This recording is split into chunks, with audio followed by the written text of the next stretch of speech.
PM Modi के मन की बात कार्यक्रम में आपको सीधे लिए चलते हैं। मेडल जीता है इंटरनेशनल मैथमेटिक्स ओलंपियाड। इसमें 100 से ज्यादा देशों के युवा हिस्सा लेते हैं और ओवरऑल टैली में हमारी टीम टॉप 5 में आने में सफल रही है।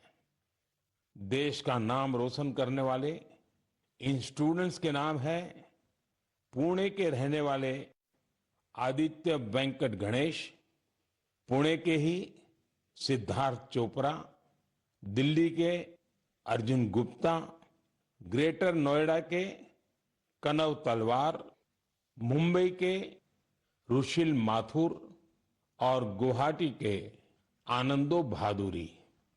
साथियों, आज मन की बात में मैंने इन युवा विजेताओं को विशेष तौर पर आमंत्रित किया है।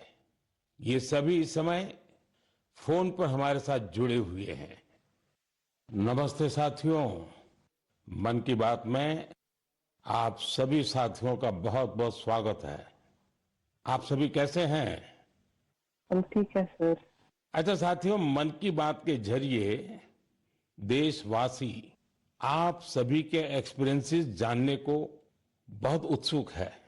मैं शुरुआत करता हूं आदित्य और सिद्धार्थ से। आप लोग पुणे में हैं। सबसे पहले मैं आपसे ही शुरू करता हूं। ओलंपियाड के दौरान आपने जो अनुभव किया उसे हम सभी के साथ शेयर कीजिए। मुझे मैथ्स में छोटे से इंटरेस्ट था। मुझे 6th स्टैंडर्ड में प्रकाश सर एक टीचर ने सिखाया था और उन्होंने मेरे मैथ्स में इंटरेस्ट बढ़ाया था। मेरे को सीखना मिला और मुझे करने का अपॉर्चुनिटी मिला था। आपके साथी का क्या कहना है? मैं सिद्धार्थ हूँ, मैं पुणे से हूँ। मैं भी क्लास 12 पास किया हूँ। ये मेरा सेकंड टाइम था आईएमओ में। मुझे भी छोटे से बहुत इंटरेस्ट था मैथ्स में और आदित्य के साथ जब मैं 6th में था प्रकाश सर ने हम दोनों को ट्रेन किया था और बहुत हेल्प हुआ था हमको। और अभी मैं कॉलेज के लिए CMI जा रहा हूँ और मैथ्स एंड CS परस्यू कर रहा हूँ। अच्छा, मुझे बताया गया है कि अर्जुन इस समय गांधीनगर में है और कनव तो ग्रेटर नोएडा के ही है। अर्जुन और कनव, हमने ओलंपियाड को लेकर जो चर्चा की, लेकिन आप दोनों हमें अपनी तैयारी से जुड़ा कोई विषय और कोई विशेष अनुभव अगर बताएंगे तो हमारे श्रोताओं को अच्छा लगेगा। नमस्ते सर, जय हिंद। मैं अर्जुन बोल रहा हूँ। जय हिंद अर्जुन। मैं दिल्ली में रहता हूँ और मेरी मदर श्रीमती आशा गुप्ता फिजिक्स की प्रोफेसर हैं दिल्ली यूनिवर्सिटी में और मेरे father Shri Amit Gupta chartered accountant है। मैं भी बहुत गौरवान्वित महसूस कर रहा हूँ कि मैं अपने देश के प्रधानमंत्री से बात कर रहा हूँ और सबसे पहले मैं अपनी सफलता का श्रेय अपने माता पिता को देना चाहूँगा। मुझे लगता है कि जब एक परिवार में कोई सदस्य एक ऐसे कंपटीशन की तैयारी कर रहा होता है तो केवल उस सदस्य का संघर्ष नहीं होता, पूरे परिवार का संघर्ष होता है। एसेंशियली हमारे पास जो हमारा पेपर होता है उसमें हमारे पास 3 प्रॉब्लम्स के लिए 4.5 घंटे होते हैं, तो एक प्रॉब्लम के लिए 1.5 घंटा। तो हम समझ सकते हैं कि कैसे हमारे पास एक प्रॉब्लम को सॉल्व करने के लिए कितना समय होता है। तो हमें घर पे काफी मेहनत करनी पड़ती है, हमें प्रॉब्लम्स के साथ घंटों लगाने पड़ते हैं। कभी कभार तो एक एक प्रॉब्लम के साथ 1 दिन या यहाँ तक कि 3 दिन भी लग जाते हैं। तो इसके लिए हमें ऑनलाइन प्रॉब्लम्स ढूंढनी होती हैं। हम पिछले साल की प्रॉब्लम ट्राई करते हैं और ऐसे जैसे हम धीरे धीरे मेहनत करते जाते हैं उससे हमारा एक्सपीरियंस बढ़ता है। हमारी सबसे जरूरी चीज हमारी प्रॉब्लम सॉल्विंग एबिलिटी बढ़ती है, जो ना कि हमें मैथमेटिक्स में बल्कि जीवन के हर एक क्षेत्र में मदद करती है। अच्छा, मुझे कनव बता सकते हैं कि कोई विशेष अनुभव हो इस सारी तैयारी में, कोई खास जो हमारे नौजवान साथियों को बड़ा अच्छा लगे जान करके?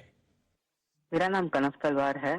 मैं ग्रेटर नोएडा उत्तर प्रदेश में रहता हूँ और कक्षा 11वीं का छात्र हूँ। मैथ्स मेरा पसंदीदा सब्जेक्ट है और मुझे बचपन से मैथ्स बहुत पसंद है। बचपन में मेरे पिता मुझे पजल्स कराते थे जिससे मेरा इंटरेस्ट बढ़ता गया।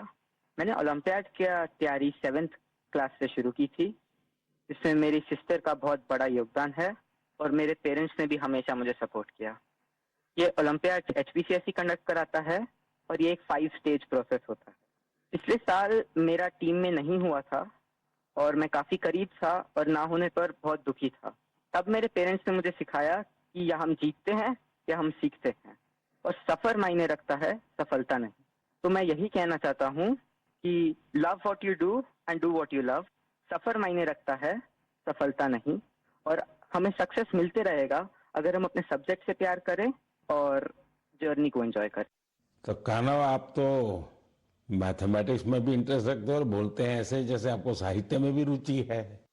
जी सर, मैं बचपन में डिबेट्स और ओरेटिंग्स भी करता था। अच्छा, अब आइए हम आनंदो से बात करते हैं।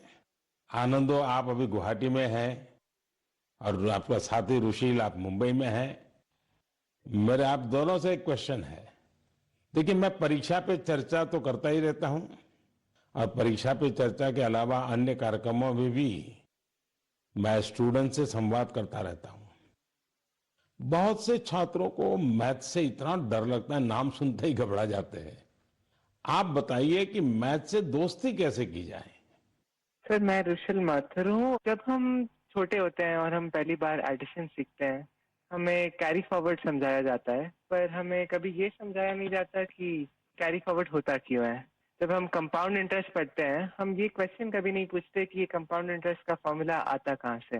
मेरा मानना ये है कि मैथ्स एक्चुअली एक सोचने और प्रॉब्लम सॉल्विंग की एक कला है, और इसलिए मुझे ये लगता है कि अगर हम सब मैथमेटिक्स में एक नया क्वेश्चन जोड़ दें, तो ये क्वेश्चन है कि हम ये क्यों कर रहे हैं, ये ऐसे क्यों होता है। तो आई थिंक इससे मैथ्स में बहुत इंटरेस्ट बढ़ सकता है लोगों का, क्योंकि जब किसी चीज को हम समझ नहीं पाते, उससे हमें डर लगने लगता है। इसके अलावा मुझे ये भी लगता है कि मैथ्स, सब सोचते हैं, एक बहुत लॉजिकल सा सब्जेक्ट है, पर इसके अलावा मैथ्स में बहुत क्रिएटिविटी भी इम्पोर्टेंट होती है, क्योंकि क्रिएटिविटी से ही हम out of the box solution सोच पाते हैं, जो ओलंपियाड्स में बहुत यूजफुल होते हैं। और इसलिए मैथ ओलंपियाड्स का भी बहुत इंपॉर्टेंट रेलेवेंस है मैथ्स के इंटरेस्ट बढ़ाने के लिए। आनंदो, कुछ कहना चाहेंगे? नमस्ते पीएम जी, मैं आनंद खैरव गुवाहाटी से। मैं भी अभी 12वीं कक्षा पास किया हूँ। यहाँ के लोकल ओलंपियाड में 6th और 7th में करता था, वहाँ से ही हुई। ये मेरी दूसरी आईएमओ थी। दोनों आईएमओ बहुत अच्छे लगे। मैं रुशिल जो कहा उससे मैं सहमत हूँ, और मैं ये भी कहना चाहूंगा कि जिन्हें मैथ से डर है उन्हें धैर्य की बहुत जरूरत है। हमें मैथ जैसे पढ़ाया जाता है, क्या होता है, एक फॉर्मूला दिया जाता है, वो रटा जाता है, फिर उस फॉर्मूला से ही 100 सवाल ऐसे करने पड़ता है। लेकिन फॉर्मूला समझे कि नहीं वो नहीं देखा जाता, सिर्फ सवाल करते जाओ, फॉर्मूला भी रटा जाएगा, और एग्जाम में अगर फॉर्मूला भूल गया तो क्या करेगा। इसलिए मैं कहूंगा कि फॉर्मूला को समझो, जो रुशिल कहा था, धैर्य से देखो। अगर फॉर्मूला ठीक से समझे तो 100 सवाल नहीं करने पड़ेंगे, 1-2 सवाल से ही हो जाएंगे, और मैथ्स को डरना भी नहीं है। आदित्य और सिद्धार्थ, आप जब शुरू में बात कर रहे थे तब ठीक से बात हो नहीं पाई। अब इन सारे साथियों को सुनने के बाद आपको भी जरूर लगता है कि आप भी कुछ कहना चाहते होंगे।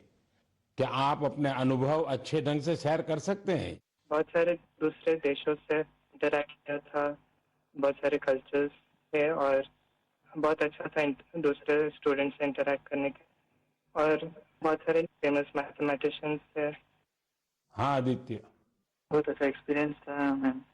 उधर हमें उन्होंने पार्क सिटी को घुमा के दिखाया था, उधर बहुत अच्छे अच्छे व्यूज दिखे थे और पार्क्स लेके गए थे, और हमें ऑक्सफोर्ड यूनिवर्सिटी को भी लेके गए थे, तो ये बहुत अच्छा अनुभव था। चलिए साथियों, मुझे बहुत अच्छा लगा आप लोगों से बात करके, और मैं आपको बहुत बहुत शुभकामनाएं देता हूं, क्योंकि मैं जानता हूं इस प्रकार के खेल के लिए काफी फोकस एक्टिविटी करनी पड़ती है, दिमाग खपा देना पड़ता है, और परिवार के लोग भी कभी कभी तंग आते हैं कि क्या गुणा भाग करता रहता है। लेकिन मेरी तरफ से आपको बहुत बहुत शुभकामनाएं हैं। आपने देश का मान बढ़ाया है, नाम बढ़ाया है। धन्यवाद दोस्तों। Thank you. धन्यवाद। Thank you. Thank you sir. जय हिंद। जय हिंद, जय हिंद। आप सभी स्टूडेंट से बात करके आनंद आ गया। मन की बात से जुड़ने के लिए आप सभी का बहुत बहुत धन्यवाद। मुझे विश्वास है कि मैथ्स के इन युवा महारथियों को सुनने के बाद दूसरे युवाओं को मैथ्स को एंजॉय करने की प्रेरणा मिलेगी। मेरे प्यारे देशवासियों, मन की बात में अब मैं उस विषय को साझा करना चाहता हूं जिसे सुनकर हर भारतवासी का सिर गर्व से ऊंचा हो जाएगा। लेकिन इसके बारे में बताने से पहले मैं आपसे एक सवाल करना चाहूंगा। क्या आपने चराई देऊ मैदान का नाम सुना है? अगर नहीं सुना तो अब आप ये नाम बार बार सुनेंगे, और बड़े उत्साह से दूसरों को बताएंगे। असम के चराईदेव मैदान को यूनेस्को वर्ल्ड हेरिटेज साइट में शामिल किया जा रहा है। इस लिस्ट में यह भारत की 43वीं लेकिन नॉर्थ ईस्ट की पहली साइट होगी। साथियों, आपके मन में ये सवाल जरूर आ रहा होगा कि चराईदेव मैदान आखिर है क्या और ये इतना खास क्यों है। चराईदेव का मतलब है shining city on the hills, यानी पहाड़ी पर एक चमकता शहर। ये अहोम राजवंश की पहली राजधानी थी। अहोम राजवंश के लोग अपने पूर्वजों के शव और उनकी कीमती चीजों को पारंपरिक रूप से मैदान में रखते थे। मैदान टीले नुमा एक ढांचा होता है जो ऊपर मिट्टी से ढका होता है और नीचे एक या उससे ज्यादा कमरे होते हैं। ये मैदान अहोम साम्राज्य के दिवंगत राजाओं और गणमान्य लोगों के प्रति श्रद्धा का प्रतीक है। अपने पूर्वजों के प्रति सम्मान प्रकट करने का ये तरीका बहुत यूनिक है। इस जगह पर सामुदायिक पूजा भी होती थी। साथियों, अहोम साम्राज्य के बारे में दूसरी जानकारियां आपको और हैरान करेगी। 13वीं शताब्दी के शुरू होकर यह साम्राज्य 19वीं शताब्दी की शुरुआत तक चला। इतने लंबे कालखंड तक एक साम्राज्य का बने रहना बहुत बड़ी बात है।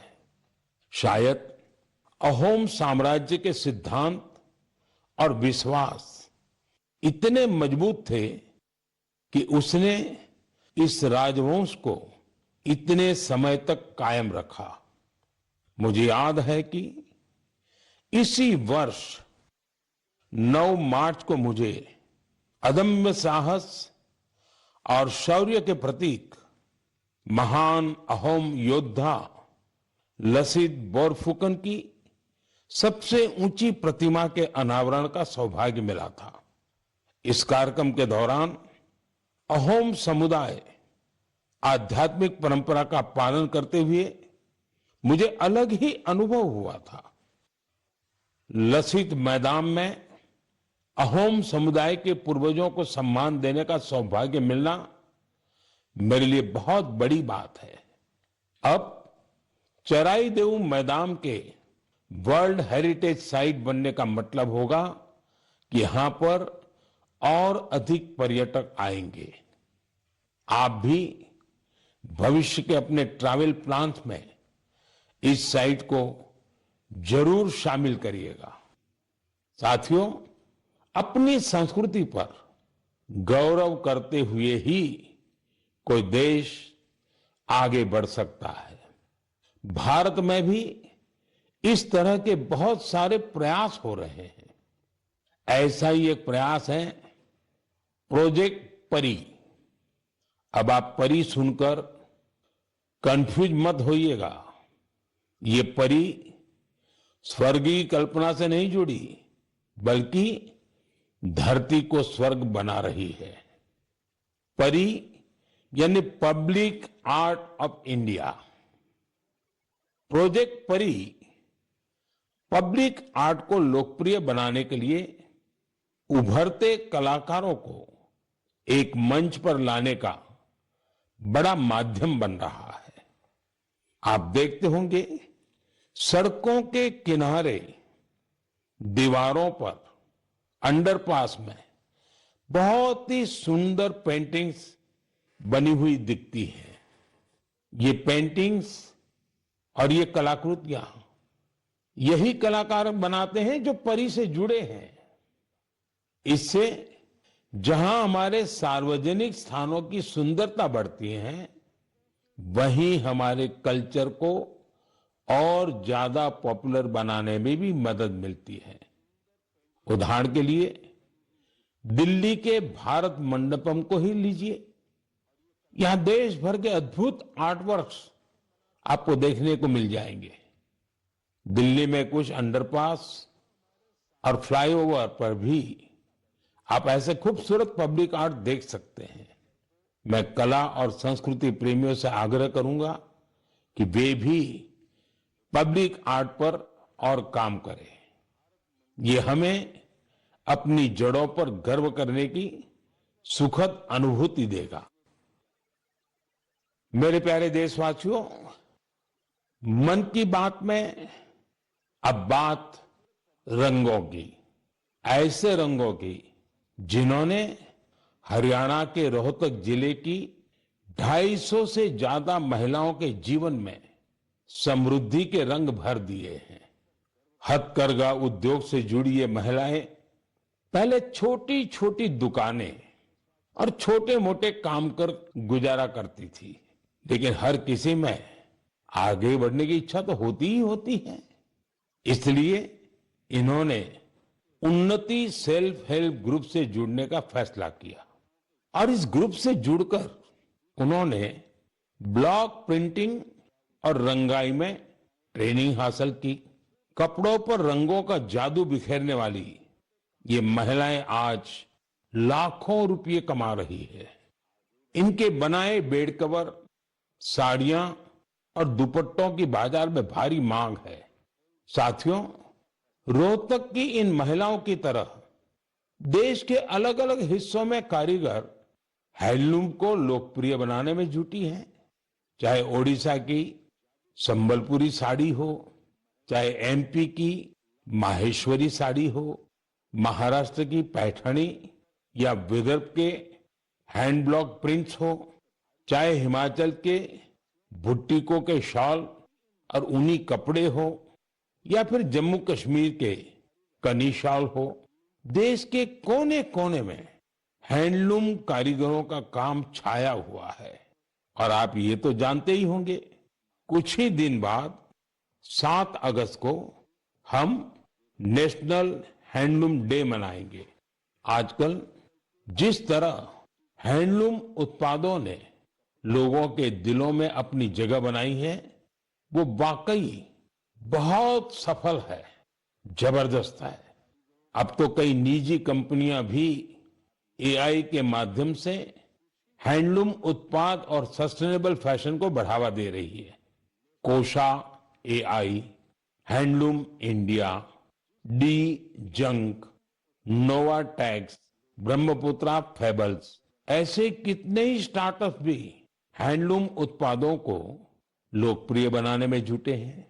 मुझे ये देखकर भी अच्छा लगा कि बहुत से लोग अपने यहाँ के ऐसे लोकल प्रोडक्ट्स को पॉपुलर बनाने में जुटे हैं। आप भी अपने लोकल प्रोडक्ट्स को #MyProductMyPride के नाम से सोशल मीडिया पर अपलोड करें। आपका ये छोटा सा प्रयास अनेकों लोगों की जिंदगी बदल देगा। साथियों, हैंडलूम के साथ साथ मैं खादी की बात भी करना चाहूंगा। आप में से ऐसे कई लोग होंगे जो पहले कभी खादी के उत्पादों का उपयोग नहीं करते थे, लेकिन आज बड़े गर्व से खादी पहनते हैं। मुझे ये बताते हुए भी आनंद आ रहा है, खादी ग्रामोद्योग का कारोबार पहली बार 1.5 लाख करोड़ रुपए के पार पहुंच गया है। सोचिए, 1.5 लाख करोड़ रुपए। और जानते हैं खादी की बिक्री कितनी बढ़ी है? 400%। खादी की, हैंडलूम की ये बढ़ती हुई बिक्री बड़ी संख्या में रोजगार के नए अवसर भी बना रही है। इस इंडस्ट्री से सबसे ज्यादा महिलाएं जुड़ी हैं, तो सबसे ज्यादा फायदा भी उन्हीं को हो रहा है। मेरा तो आपसे फिर एक आग्रह है, आपके पास भांति भांति के वस्त्र होंगे और आपने अब तक खादी के वस्त्र नहीं खरीदे, तो इस साल से शुरू कर लें। अगस्त का महीना आ ही गया है। ये आजादी मिलने का महीना है, क्रांति का महीना है। इससे बढ़िया अवसर और क्या होगा खादी खरीदने के लिए। मेरे प्यारे देशवासियों, मन की बात में मैंने अक्सर आपसे ड्रग्स की चुनौती की चर्चा की है। हर परिवार की ये चिंता होती है कि कहीं उनका बच्चा ड्रग्स की चपेट में ना आ जाए। अब ऐसे लोगों की मदद के लिए सरकार ने एक विशेष केंद्र खोला है जिसका नाम है मानस। ड्रग्स के खिलाफ लड़ाई में ये बहुत बड़ा कदम है। कुछ दिन पहले ही मानस की हेल्पलाइन और पोर्टल को लॉन्च किया गया है। सरकार ने एक टोल फ्री नंबर 1933 जारी किया है। इस पर कॉल करके कोई भी जरूरी सलाह ले सकता है या फिर रिहेबिलिटेशन से जुड़ी जानकारी ले सकता है। अगर किसी के पास ड्रग्स से जुड़ी कोई दूसरी जानकारी भी है तो वो इसी नंबर पर कॉल करके नारकोटिक्स कंट्रोल ब्यूरो के साथ साझा भी कर सकते हैं। मानस के साथ साझा की गई हर जानकारी गोपनीय रखी जाती है। भारत को ड्रग्स फ्री बनाने में जुटे सभी लोगों से, सभी परिवारों से, सभी संस्थाओं से मेरा आग्रह है कि मानस हेल्पलाइन का भरपूर उपयोग करें। मेरे प्यारे देशवासियों, कल दुनिया भर में टाइगर डे मनाया जाएगा। भारत में तो टाइगर्स, बाघ हमारी संस्कृति का अभिन्न हिस्सा रहा है। हम सब बाघों से जुड़े किस्से कहानियां सुनते हुए ही बड़े हुए हैं। जंगल के आसपास के गांव में तो हर किसी को पता होता है कि बाघ के साथ तालमेल बिठाकर कैसे रहना है। हमारे देश में ऐसे कई गांव हैं जहां इंसान और बाघ के बीच कभी टकराव की स्थिति नहीं आती, लेकिन जहां ऐसी स्थिति आती है वहां भी बाघों के संरक्षण के लिए अभूतपूर्व प्रयास हो रहे हैं। जन भागीदारी का ऐसा ही एक प्रयास है कुल्हाड़ी बंद पंचायत। राजस्थान के रणथंभौर से शुरू हुआ कुल्हाड़ी बंद पंचायत अभियान बहुत दिलचस्प है। स्थानीय समुदायों ने स्वयं इस बात की शपथ ली है कि जंगल में कुल्हाड़ी के साथ नहीं जाएंगे और पेड़ नहीं काटेंगे। इस एक फैसले से यहाँ के जंगल एक बार फिर से हरे भरे हो रहे हैं और बाघों के लिए बेहतर वातावरण तैयार हो रहा है। साथियों, महाराष्ट्र का ताडोबा अंधारी टाइगर रिजर्व बाघों के प्रमुख बसेरों में से एक है। यहाँ के स्थानीय समुदायों, विशेषकर गोंड और माना जनजाति के हमारे भाई बहनों ने इको टूरिज्म की ओर तेजी से कदम बढ़ाए हैं। उन्होंने जंगल पर अपनी निर्भरता को कम किया है ताकि यहाँ बाघों की गतिविधियां बढ़ सकें। आपको आंध्र प्रदेश में नल्ला मलाई की पहाड़ियों पर रहने वाले चेंचू जनजाति के प्रयास भी हैरान कर देंगे।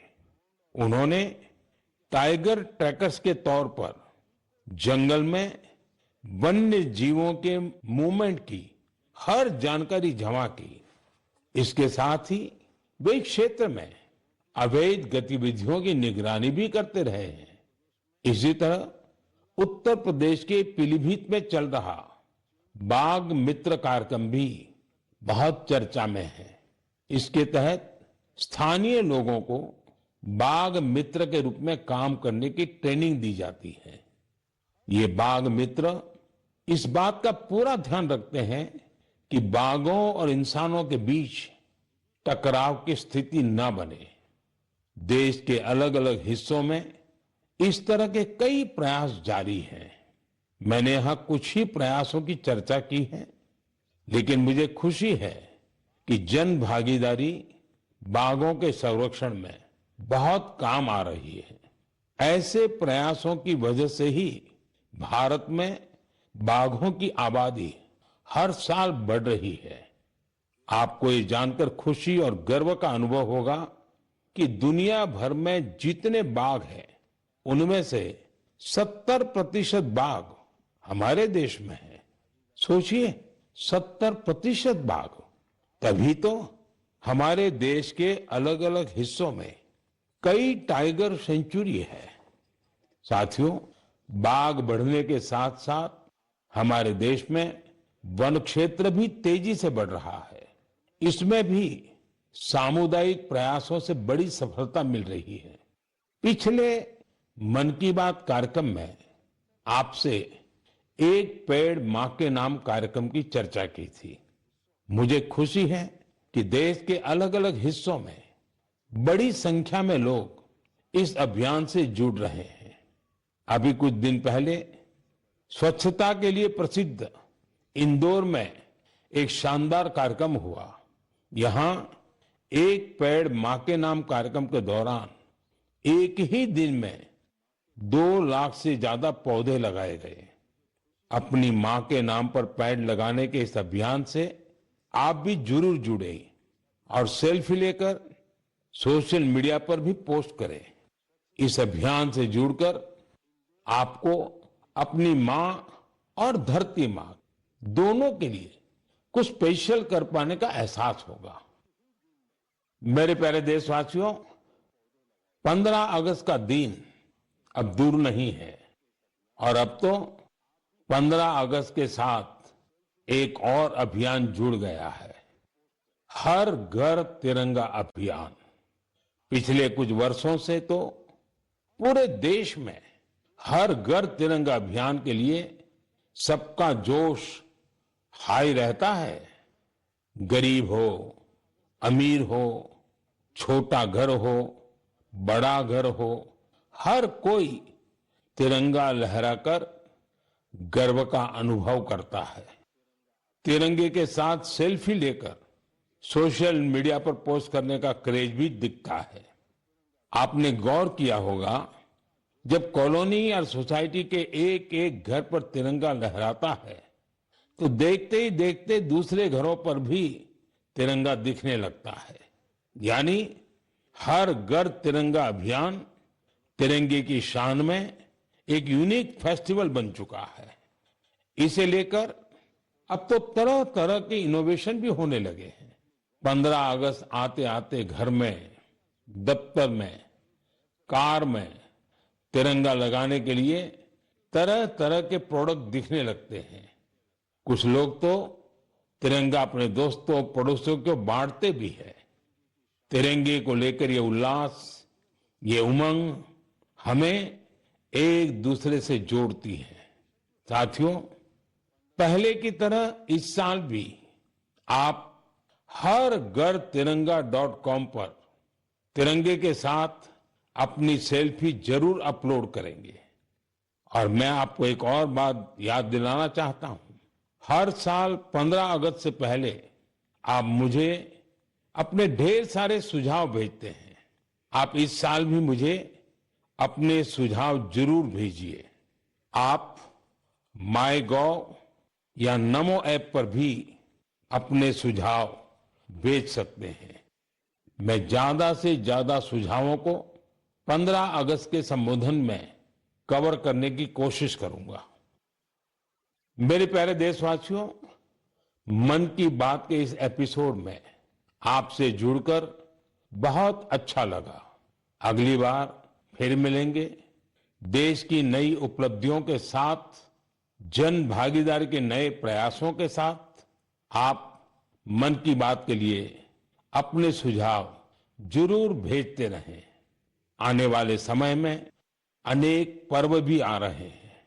आपको सभी पर्वों की ढेर सारी शुभकामनाएं। आप अपने परिवार के साथ मिलकर त्योहारों का आनंद उठाएं। देश के लिए कुछ न कुछ नया करने की ऊर्जा निरंतर बनाए रखें। बहुत बहुत धन्यवाद। नमस्कार।